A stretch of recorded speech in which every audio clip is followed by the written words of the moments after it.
Surgery కంటే hospital bill అంటేనే భయం. అదే మధ్య తరగతికి అందుబాటు ధరలో వైద్యం. Medistar hospitals. కాస్త మీ లైఫ్ విషయానికి వస్తే రూ. 1 మొదలైన మీ సంపాదన ఈరోజు ఎన్ని లక్షలకి వెళ్ళింది? అలా లేదు, బాగుంది. అలా లక్కీగా అంతా కూడా హ్యాపీగా చేసుకుంటూ సినిమాలు గ్యాప్ లేకుండా అలా చేసుకుంటే ఫైనాన్షియల్గా వెల్ సెటిల్డా? ఫైనాన్షియల్గా అంటే మనకి ఎప్పుడు నాకు అదే అంటున్నాను, నేను ఆ థాట్లోకి రాను. ఫైనాన్షియల్గా వెల్ సెటిల్డ్ అని ఇంటి దగ్గర కూర్చుంటే వెనకాల తిరిగిపోద్దండి. అది మనం ఏం చేయాలి. ఫైనాన్షియల్గా వెల్ సెటిల్డ్ అంటే నువ్వు ఫైనాన్షియల్కి ఫస్ట్ మెంటలీ సెటిల్ అవ్వాలి. దెన్ నువ్వు ఫైనాన్షియల్గా ఎంత సెటిల్ అయినా మెంటల్గా సెటిల్ లేకపోతే ఏం చేయలేము. నాకు అది ఉంది. నా దగ్గర రూపాయి ఉన్నప్పుడు నేను ఒకలాగే ఉంటా, ₹1,00,000 ఉన్నప్పుడు ఒకలాగే ఉంటా. సో నేను హ్యాపీగా వెల్ సెటిల్డే. సో నాకు ఆ ప్రాబ్లం లేదు. ఎందుకంటే ఇప్పుడు నాకు సినిమాలు లేకపోతే నేను ఇంటికి వెళ్ళి వ్యవసాయం చేసుకుంటాను. నాకు ఆ నామోషి ఉండదు. నేను ఇప్పటికీ మొన్న ఇంటికి వెళ్ళాను పండక్కి, నేను పొలానికి వెళ్ళా, ఏమైనా పని ఉంటే చేసుకున్నా వచ్చేసా అంతే. ఊర్లో ఎవరు పట్టింది ఏరా వాడు ఎట్టకని వాడతారు, ఏరా ఇంత ఆర్టిస్ట్ ఇంత పెద్ద యాక్టర్ నువ్వు మళ్ళీ చేలో పని చేస్తున్నావు అంటారు అంతే. వాళ్ళు ఏంటంటే వాళ్ళు ఏంటి యాక్టర్ కదరా, యాక్టర్ పని చేయకూడదు అనేది వాళ్ళు. నాకు అది ఉండదు. నేను నార్మల్గా ఏంటి మామూలుగా ఎక్కడి నుంచి వచ్చాం మళ్ళీ ఇంటికి వెళ్ళినప్పుడు అదే చేసుకోవాలి. ఎన్ని ఎకరాలు ఉంది ఊర్లో? ఊర్లో బాగానే ఉందండి, ఒక 6-7 దగ్గర ఉన్నాయి. 6-7 ఎకరాలు. ఏ పంట వేస్తున్నారు? ఇంకా ఒరే అండి, ఒరే. ఇదివరకు అరటి తోటలో వేసేవారు, కోతులు ఎక్కువైపోవడం వల్ల. అవును, మీ సైడ్ అన్నవరం మీకు దగ్గరేనా? అన్నవరం చాలా చాలా ఎక్కువ. అవును, అంటే ఎక్కువ అంటే ఏం కాదండి, ఇదివరకు అడవులు ఉండేవి. ఆ అడవుల్లో రకరకాల ఫుడ్ దొరికేది వాటికి. ఇప్పుడు ఏంటంటే ఇంకా కొట్టేస్తున్నారు, లేదంటే ఒక సైడ్ మైనింగ్ అని, ఒక సైడ్ ఇదని అదని కొట్టేస్తుంటే వాటి దానికి ఫుడ్ ఉండట్లే. నేచర్ నేను పాడు చేస్తుంటే ఇంకా నేచర్ ఎక్కడ పడుతుంది వచ్చి? కరెక్ట్, మన దగ్గరే పడాలి. మేము నేచర్ని పాడు చేస్తున్నాం. నేచర్ని డెవలప్ చేస్తున్నారు అంటున్నారు. ఇప్పుడు నీకు మళ్ళీ ఎవరన్నా కేర్ తీసుకుని అడవిలో ఏదో పిచ్చి చెట్లు కాకుండా జంతువులు తినే ఫ్రూట్స్ ఏమన్నా అలాంటివి ఏమన్నా నాటి వాటిని చేస్తే జనాల్లోకి రాకుండా అవి హ్యాపీగా అక్కడ బతుకుతాయని నా ఉద్దేశం. రూ. 1 సంపాదన ఏంది అసలు? అది ఏదండి ఫస్ట్ మీ కెరీర్లో రూ. 1 సంపాదన? అది నేను అదే ఫస్ట్ నాకేంటంటే అప్పటికి ఇంటి దగ్గర అడిగితే ఇస్తారు, కాకపోతే ఫ్రెండ్స్ అందరూ పనిలోకి వెళ్దాం అంటారు. అలాంటి టైంలో ఓకే మనం ఎందుకు అడగడం అస్తమా అని వాళ్ళకి కూడా. ఇప్పుడు ఫాదర్ ఉన్నారు అనుకోండి, మదర్కి డబ్బులు ఎక్కడ నుంచి ఫాదర్ తెచ్చేస్తాడు కాబట్టి ఐడియా ఉంటుంది. మన ఫాదర్ లేరు కదా, మనమే తెచ్చుకుందాం అని నేను మనకి జీడిమాడి తోటలు ఉంటాయి కదండి, జీడిమాడి తోటలు వేయడం. అవును అవును, ఐడియా. జీడిమాడి తోటల్లో పిక్కలు ఏరడానికి వెళ్ళేవాళ్ళం. పిక్కలు పిక్కలు ఏరితే ₹10 ఇచ్చేవారు. మేము స్కూల్ టైంకి ఒక 2 బిందెలు ఏరుకోవాలి, 2-3 ఫ్రెండ్స్ కలిపి 4-5 బిందెలు ఏరుకుంటే డబ్బులు వచ్చేవి. ఇంకా ఆ డబ్బులు జేబులు వేసుకోవడం, స్కూల్కి వెళ్ళడం, సాయంత్రంకి ఒకటి వచ్చాడు అంతే అయ్యండి. అంతే ఆ టైంకి అది చాలా ఎక్కువ. ఆ టైంకి ₹10 అంటే ఇప్పుడు ₹100 అనే వాల్యూ లేదు. ఇప్పుడు వాళ్ళకి తెలియదు అసలు ₹10. అసలు మనీ అంటే వాల్యూ లేకుండా పోయిందండి ఇప్పుడు. అంతే. అంటే మనీ గురించి ప్రస్తావన వచ్చింది కాబట్టి మీకు చాలా క్లోజర్ సర్కిల్ నుంచి తెలుసుకున్న క్వశ్చన్, కసిరెడ్డికి ఇప్పటిదాకా ఫుల్ రెమ్యునరేషన్ ఇచ్చిన వాళ్ళు చాలా తక్కువ మంది, బట్ చాలామంది మీ చుట్టూ ఉన్న వాళ్ళు సజెస్ట్ చేస్తున్నారు మేనేజర్లను పెట్టుకోమని, బట్ మీరు ఆ అప్రోచ్కి వెళ్ళట్లేదు.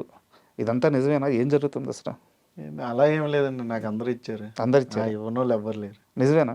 ఆబ్వియస్లీ నాకు ఇవ్వని వాళ్ళు ఎవరు లేరు. ఫుల్ అమౌంట్లు వచ్చినాయి? ఫుల్ అమౌంట్లే అసలు అలా ఎప్పుడు ఏం లేదండి. నాకంటే అంత మేనేజర్ని పెట్టుకుని ట్రావెల్ చేసే అంత ఇది నాకు లేదు ప్రస్తుతానికి. అంటే నా వల్ల అవ్వట్లేదురా, నేను హ్యాండిల్ చేయలేను అన్నప్పుడు నువ్వు వెళ్ళాలి. ప్రస్తుతానికి నేను ఏంటంటే నేను ఎక్కువ సినిమాలు చేయనండి, సెలెక్టివ్గా సినిమాలు చేసుకుంటూ ఉంటా. అది గ్యాప్ లేకుండా ప్లాన్ చేసుకుంటా.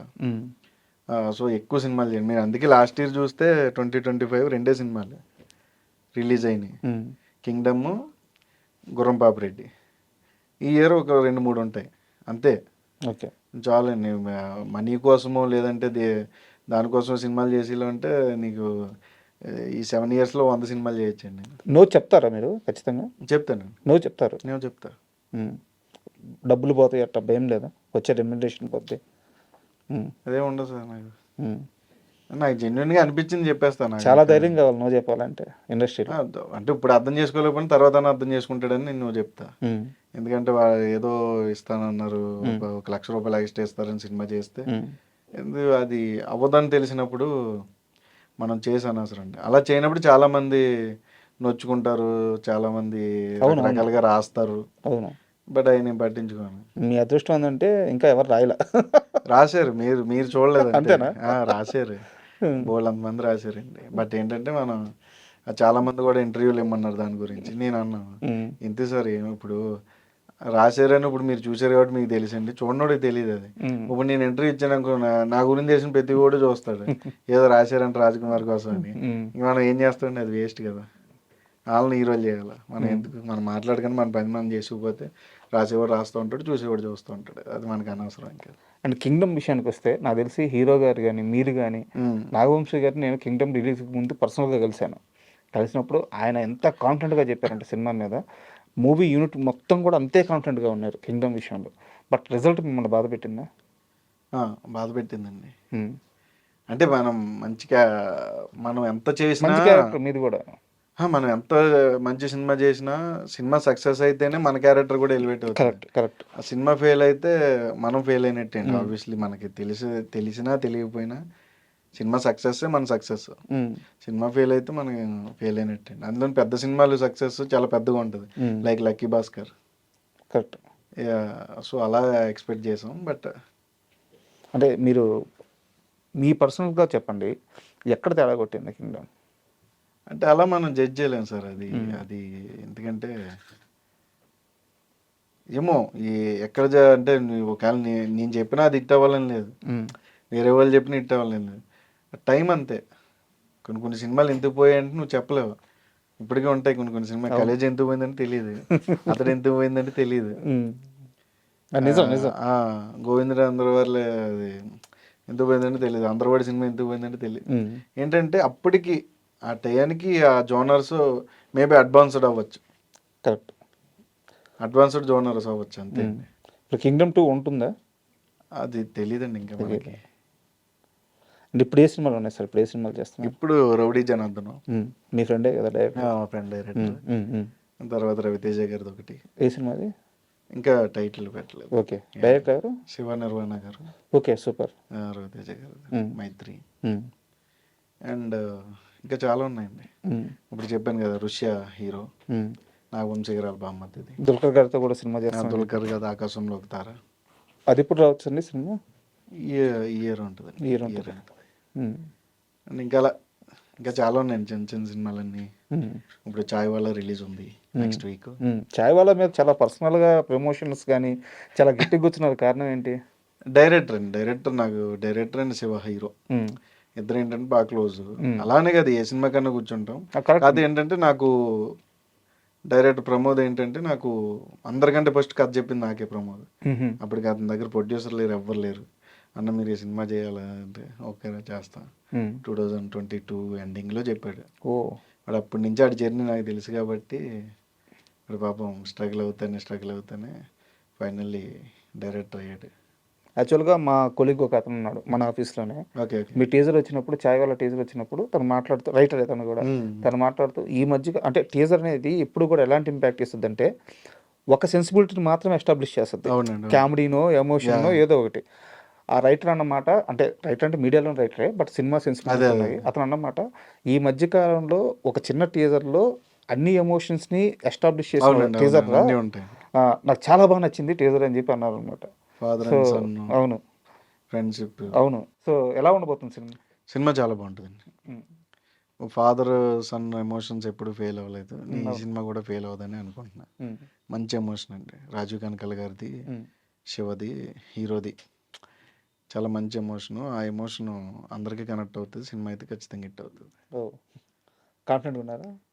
ఆబ్వియస్లీ కాన్ఫిడెంట్గా ఉంటాం. ఇంకా తర్వాత ఆడియన్స్ అంతే. బట్ ఆ సినిమా విషయంలో నాకు ఇంకో డౌట్, February 6th కదా release? Feb 6th. But date దగ్గరికి వచ్చేసింది. ప్రమోషన్స్ మాత్రం ఇప్పుడు మీరు కనిపిస్తున్నప్పుడే ఫాస్ట్ అయినాయి. చాలా తక్కువ టైం ఉంది, ఎలా హ్యాండిల్ చేయబోతున్నారు? అది తెలియదండి. ఒకసారి కూర్చొని మళ్ళీ మాట్లాడుకున్నారు ఇంకా లేదండి, తక్కువ ఉందనేది మాట్లాడుకున్నాం.